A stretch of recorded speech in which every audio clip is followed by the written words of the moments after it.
Episode 5. Chard of the Bright Lights Brigade. As I said yesterday, it's about time I potted up this chard. I'm going to grow some of it in pots and maybe put some of it in the open ground. Now, I do like doing this zoomy thing now. Let's have another go. That should be out then. I wonder if that's done it. Probably.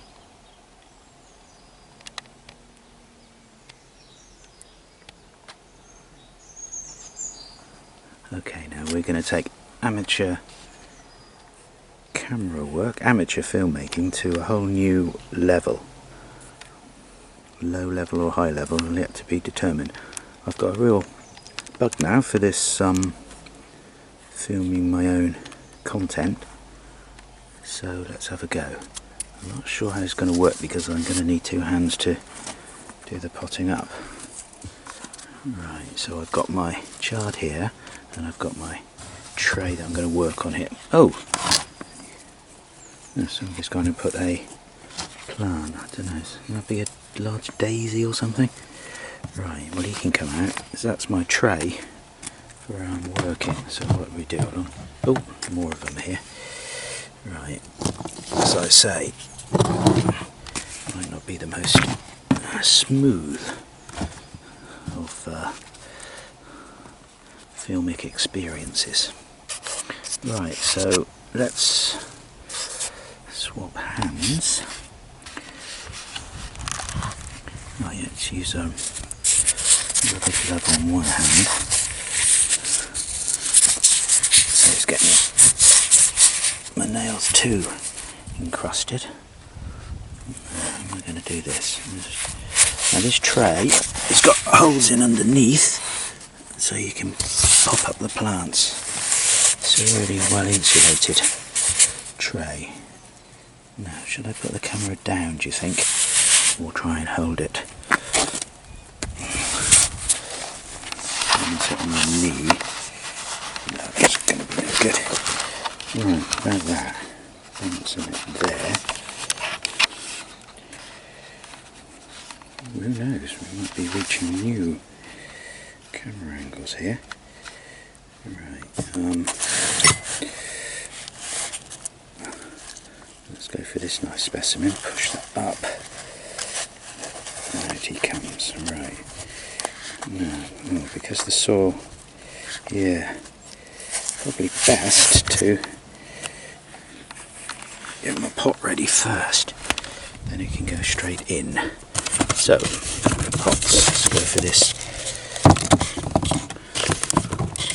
smaller pot for that one. Now, this mix here is, should we try to zoom in on that? No, it might be a bit boring. This mix here is my own compost, which I leave to mature for a long time in the compost bin. This probably is 2 years old, and I mix that with some ordinary compost bought from B&Q, and mix that together with a sprinkling of fish blood and bone. Not sure what the vegans would make of that. Now, because it's about half of this is my own compost, you're going to find, what's that, a lid of a something, jam jar, pickle jar in there. That must have got into the veg peelings, I don't know, over a year ago probably, because I hadn't added anything to that compost bin since last season, so it's probably about 9-10 months left with nothing being added to it, and the stuff at the bottom of the heap would have been at least 2 years old. So let's get rid of that. Sometimes you get the odd bit of plastic sweet wrapper or something in there, so that can go into the dustbin and be saved from the natural environment. And then you get the odd sticks, and what is that? Dread to think. Right. In the past I sent it through the sieve, but this stuff is particularly fine and crumbly, as they call it. A few tweaks and things in there, but it doesn't matter. And because it's potting up, I don't care really if it's rough. Right, so I'm going to get my pot here. Fill that up.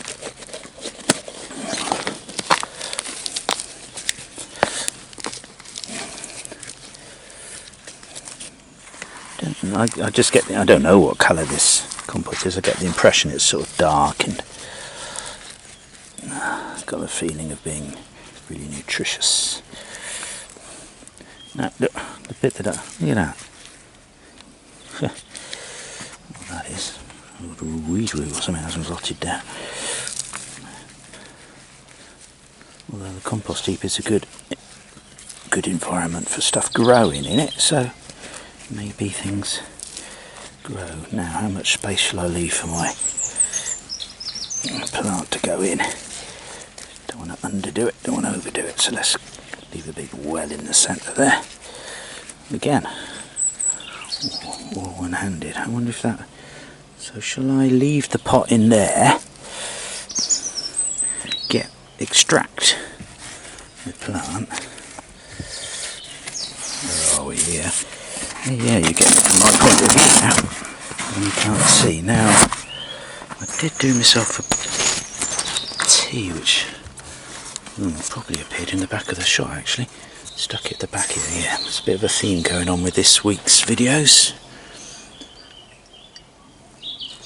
Perhaps I should be sponsored by a tea company, which is appropriate because tea is a plant. Be quite interesting, wouldn't it, having to go to India or China or both to look at where tea plants grow best. Although we have got tea plantations in Cornwall. Now, what was I doing? Yeah, I've got to extract that plant. So, shall I try that technique of? Well, I suppose in the edit you could cut this bit out if it's dull. So let's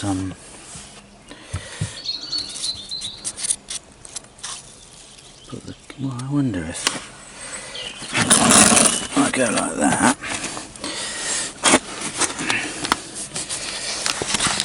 and one level up like that, then which one was it? Third one along, I think. I fancy doing first. That one, there we are. It's coming out, coming out. Whee. Ooh, that's a bit dry.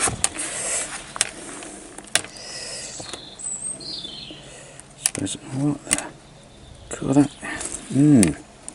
There we go. Have a look at that one. Hopefully that'll be in view. And yeah, a bit dry. I don't want to be had up for chard neglect.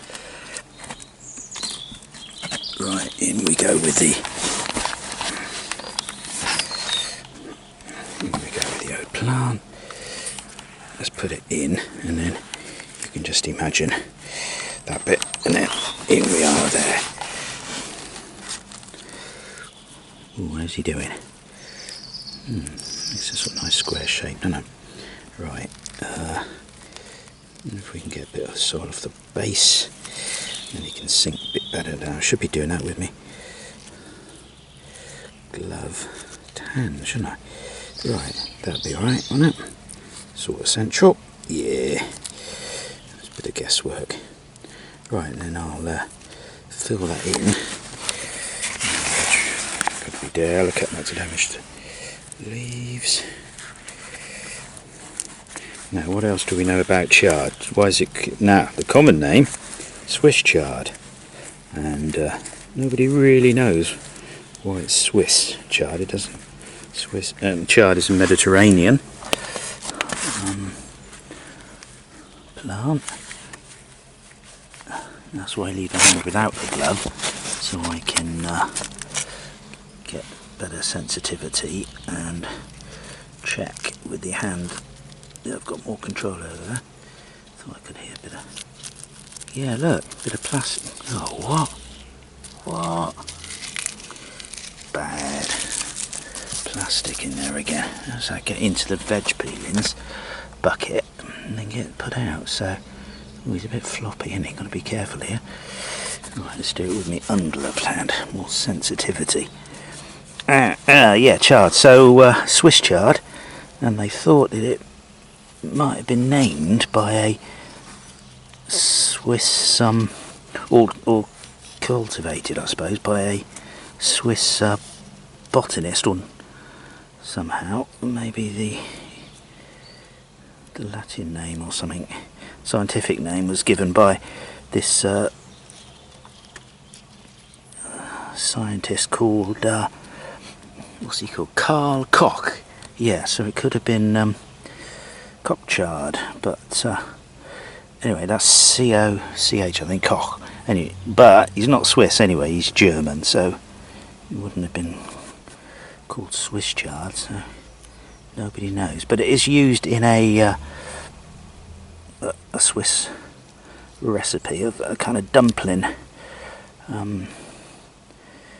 Captions or something, I think. It's a Swiss dumpling where you get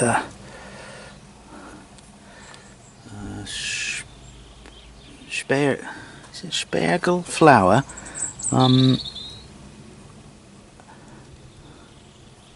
and dried meat, spargel flour dough, dried meat, and then that's all wrapped in a Swiss chard leaf, and then simmered in a milk and water solution.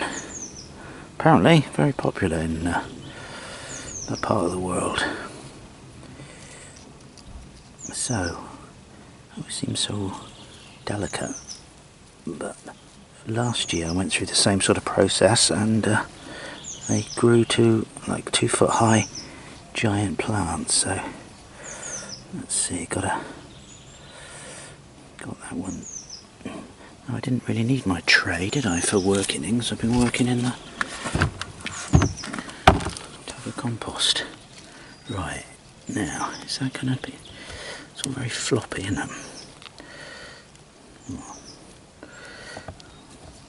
Time will tell. No, it's not broken. The roots are all out, and firm it in. Oh, yeah, you see, they've got to be careful. There's that weed from my compost, or is that something to do with the chard? What is that? What is that? It's like, ooh.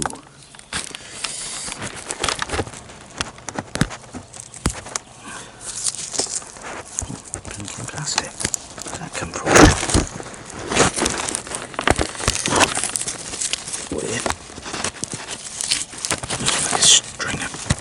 Right, make a note to be extra careful about plastic getting into the compost. Yeah. Stringer, maybe cut off a compost bag or something. Weird. Right, I've got rid of it now. So, have we damaged our plant? No, we haven't. Delicately does it. Really interesting process, all this. Good. There. It's fairly moist, so I don't even think it needs any water for the moment. Check on that this evening, or maybe first thing tomorrow morning. Great. So one down and a whole heap of chard to go. Great.